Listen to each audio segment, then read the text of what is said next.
Hey guys, it's Rings again. This time we've got another replay. I'm in my Thunderbolt, Tier 6 Premium Tank, platooned up with my friend Paul. He's in a 5916. Not a premium tank, but they work together. Not high tier this time. And it's an encounter battle on Sand River. Not my favorite map, by far not my best map, but also far from my worst map. And let's just see how things go on this one. So, as you can tell, we're pushing up towards the upper A line. Excuse me. And we're waiting. There's their one light tank coming down, trying to get some early spots for them. My friend Paul is doing the same thing. They're in identical tanks, so kind of makes sense. T20 pops up. We can see that. We turn, and we bounce a shot from him. Thunderbolt is not the most armored tank. For those of you wondering where to shoot it, aim for the cheeks of the turret if you can. The upper glacis looks like a good target, and even though it isn't the most well armored for a medium tank, it can still be a bit trollish, as you'll see. I do get pretty lucky throughout this replay. T20 shoots, we back up, see if we can get a shot. It doesn't work out, so we keep pushing up the A line. That's where we were trying to go. We're trying to get up to that A8 area and try and get some shots over towards their B0 corner. That's most likely where they're going to have at least one or two tanks popping up. And let's just see who pops up where. Now, as you can tell from the mini-map, there's an E25 right where I figured he would be. So, as you can tell, I do load quite a bit of gold with this tank. I feel that for the most part you need it. It's not the most reliably penning gun. It's quick fire, it's low alpha, roughly comparable, slightly lower than a Cromwell. But, as you can tell, he does not move and he just sits there taking shots. He's now an easy one shot. Not really worried about him, but we keep aiming at him in case he pushes over anyway. We bounced a gold round from him as well, and there's a Dicker Max that popped up. Not really sure who he's aimed at, but we bounce a shot from him, and then we bounce a shot against him.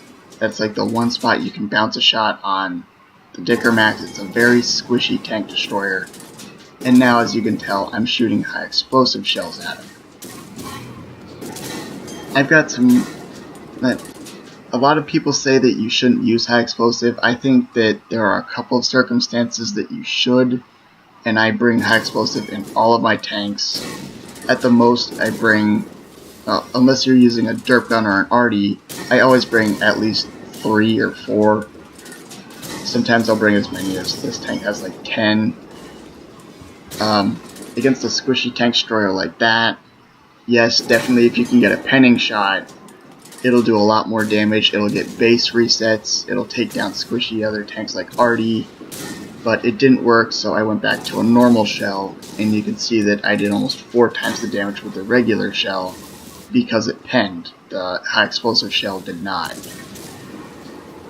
And as you can see, there are 4 heavy tanks down in the middle of the map in their gully. And already popped up down there. He was already aimed at us.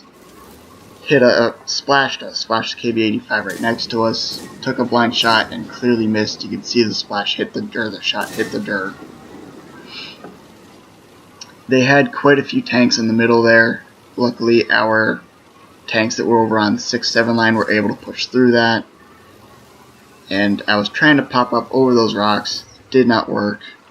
But we still get a shot into that T20 that shot us for 4, and we do end up killing him. So, now we're going to go push over to the 0 line again, and continue pushing down that way. Obviously I can't get over those rocks. I've seen people do it. It just doesn't work for me. I'm not the rock climbing, hill climbing professional. Their heavy tanks are still in the middle. Down bottom, they are clearly getting pushed over. My friend Paul, still alive down there, trying to keep eyes. He did move away, which is the smart thing to do, and then he died anyway. Rough luck for him. Sorry about that, Paul, nothing I could do. And now you can tell he's trying to get our Artie's attention. We're not sure what he's looking at, if he's paying attention. But there goes the other tank spotting for the artillery. So, our other guys had pushed up over there. No real reason for us to continue pushing over there. Just another thing, guys, like in my last video with the low, use your mini-map. You can see that all their tanks are in the middle of the map. Why would you push the 0 line trying to find tanks that aren't there? There's no reason 3 tanks should be going to find an artillery. So, I don't go over there with them. I go back over towards the middle of the map to try and find out who is where. The base is in the middle of the map as well. This is an encounter battle. It's not like they're going to go cap base out. And then, as we can tell, KV-2 pops up, 2 of them both pop up, and we take a derp shot. I do run premium repairs on this. I know some people are going to get upset about it. It's whatever. I think they help a lot more, and we get the final shot into that KV-2. So we take 2 shots against that SU-100Y, make that 3, and all 3 of them bounce. That is really bad luck. But again, as you can clearly see, I'm not going to get too upset by not penning him. I'm not the most high penning gun by far, and I bounced more than my fair share of shots. I bounced 3 gold shots from the Dicker Max, or 2 from the Dicker Max, 1 from the E25, sorry. And we can tell that their better players are definitely still in the middle of the map. They haven't pushed around anywhere, bounced another shot off that KV-2, but we do get a portion of that spotting damage, and now we put some more shots into that KB before he has to back down, and then the TOG finishes off the KV-85, we push over, and there goes the KV-2. There's the Panzer 5S, he's the one sitting on base, trying to put pressure on our guys to push forward. It's allowed their team to even the score back out in terms of health and in terms of kills. But we can see by the timer he's got 4 minutes left, so we're not really worried about it. So we look over, there's that 100Y on 2 health left. He took a shot at us. Again, somehow we bounced him. We shouldn't have, but we did. So can't really complain a whole lot. There's their E25. Quick look. No, we can't hit him. So we keep pushing down. And we're going to push over right up, try and go reset the base. And we're going to look to the side. The TOG was last spotted over there. So we're going to see if he pops up. And there he is. And he's still got a vast majority of his health left. So we're just going to continue shooting him. And the TOG has noticed us as well. I should have stayed behind that rock. It wasn't working. He's clearly got a very good crew. So I come over behind the building, and their player on base could easily kill me. He does not decide to get off base, but we continue shooting at the TOG. We take a blind shot there. The TOG is not very fast. Pretty sure that hit. We can tell that it did. And now he's not even aiming in our direction. Now he is. We push up, find the building, he shoots, misses, and there's the final shot on the TOG. There goes another competent player in a very scary tank. The TOG gets a bit of a bad rep, guys. He has a lot of health and a quick fire gun. If you ever see one, don't underestimate it too much. And then we can tell, we get the reset, he doesn't move, he doesn't turn his turret. So we just sit here using our standard shells right through his side.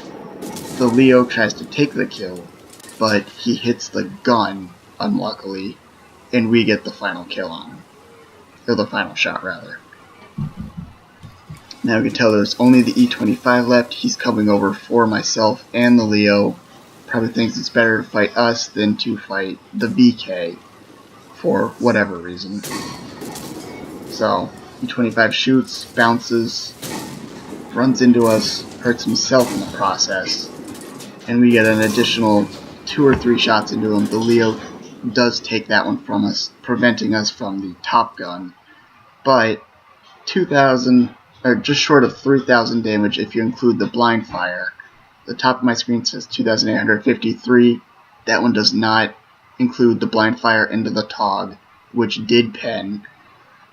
We end up getting high caliber by far, and a steel wall, which I didn't even know you could get that in a Thunderbolt. But it was just a great replay, and wanted to share it with you guys, so thanks. Bye.